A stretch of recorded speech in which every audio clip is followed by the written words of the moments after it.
সামাজিক ব্যবসা পুরো বিশ্বকে বদলে দিতে পারে প্রধান উপদেষ্টা। ভিডিও বার্তায় দৃঢ় অবস্থান ইরানের সর্বোচ্চ নেতার। IMF এর 2 কিস্তির $133 কোটি ঋণ পেয়েছে বাংলাদেশ। আসসালামু আলাইকুম, আমন্ত্রণ মাস্টার মিডিয়ার দুপুরের সংবাদে। আমি সাথে আছি হাবিবা মিশু।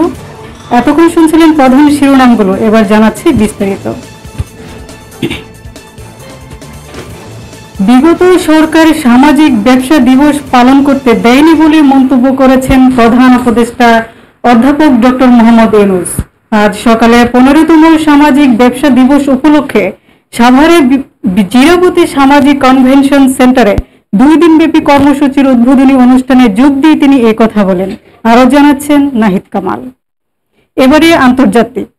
ইরানের সর্বোচ্চ নেতা আয়াতুল্লাহ আল খামেনি কোথায়, এমন প্রশ্ন কয়েকদিন ধরে উঠছিল।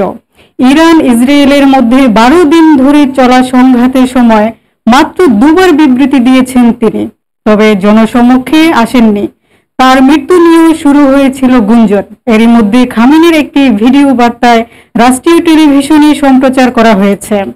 তাতে তাকে ইরানের পক্ষে দৃঢ় অবস্থান নিতে দেখা গেছে। আরো দেখুন ভিডিওতে। এবারে অর্থনীতি প্রসঙ্গ।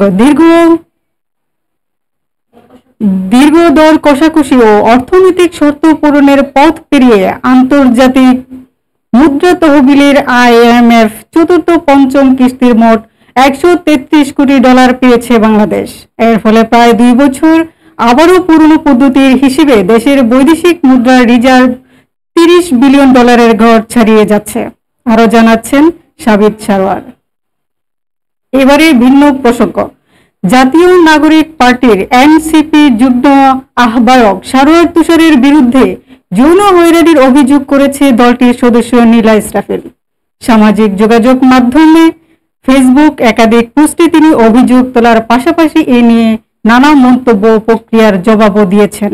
আরো দেখুন ভিডিওতে। দর্শক, এই ছিল রাতের সংবাদে। পরবর্তী সংবাদের আমন্ত্রণ জানিয়ে শেষ করছি। ধন্যবাদ সবাইকে সাথে থাকার জন্য।